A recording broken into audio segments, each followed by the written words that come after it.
May sinundo nga tayo galing ibang bansa. Ayan, kakauwi lang. Sir Dong Vlog.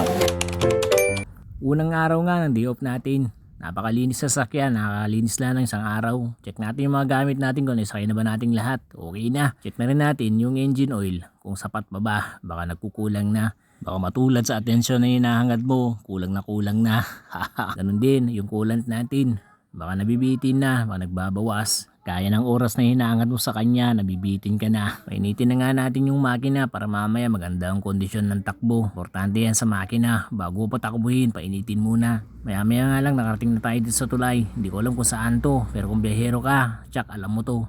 Nakarating na nga kami sa Kawayan City, dito sa AG's Lomi House. Kakain muna kami, nagugutom na rin ako. Pati rin ang mga kasama ko. 60 pesos nga lang pala ang pansit dito, pero yan po yung laman. Sulit. Sweet and spicy yung lasa nito mga sir. Okay na okay, goods na goods. Maambon-ambon pa kanina dyan kumakain kami, kaya ayos na ayos yung tirada. So ayun nga yung pansit nila, manilaw-nilaw. Anong klaseng pansit kaya to, pero solid siya, masarap. Naubos ko nga kulang pa, pero okay na, at least nakakain. Tuloy na nga tayo sa biyahe. Di pa nga nakakalayo, biglang umulan. At sa di kalayuan, meron nga kami nadaanan na banggaan ng bus at truck. Sana okay lang yung mga pasahero, pati mga driver at konduktor ng masasakyang ito. Paalala po sa mga bayero, mag-ingat po tayo lalo ngayon at madulas ang daan.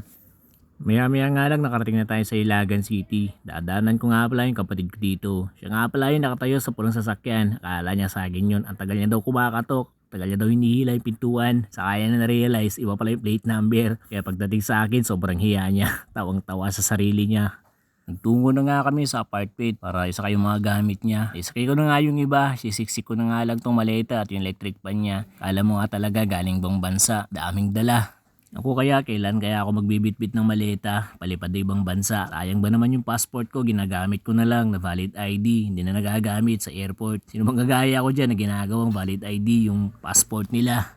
So nagtuloy na nga kami sa biyahe, maya lang nakarating na kami sa bahay. Pagdating nga namin dito sa bahay, bakas na bakas yung lakas ng ulan na dumaan dito. Oo nga pala, kansilado yung mga pasok dito. Signal number 1 si Bagyong Hiner. Ganun din sa mga nadaanan natin kanina sa Isabela, nagsisiwian yung mga estudyante. So pagka-drop nga natin sa kapatid ko, tumuloy na ako sa biyahe pauwing Amulong. Pagdating nga sa bahay, chinek ko yung sasakyan, napakarumi nga. Dala ng mga putik, nasadya namang di maiiwasan kapag tag-ulan. Okay lang yan, pwede namang hugasan. Importante, safe na nakarating. Balik nga pala tayo dito. Sa pag-check ng langis ng sasakyan, dapat hindi naka-andar yan para mapanitili yung level ng langis. Hindi ako mekaniko pero basic lang naman to. Siguraduhin mo din yung level ng langis ay hindi bumababa dun sa pangalawang bilog. Kapag bumaba na, mag-change oil ka na o kaya magdagdag ka. Hindi maiiwasan nagbabawas ang langis. Kung umabot ka sa punto ng video na ito, maraming salamat at napanood mo hanggang dulo. Hanggang sa muli.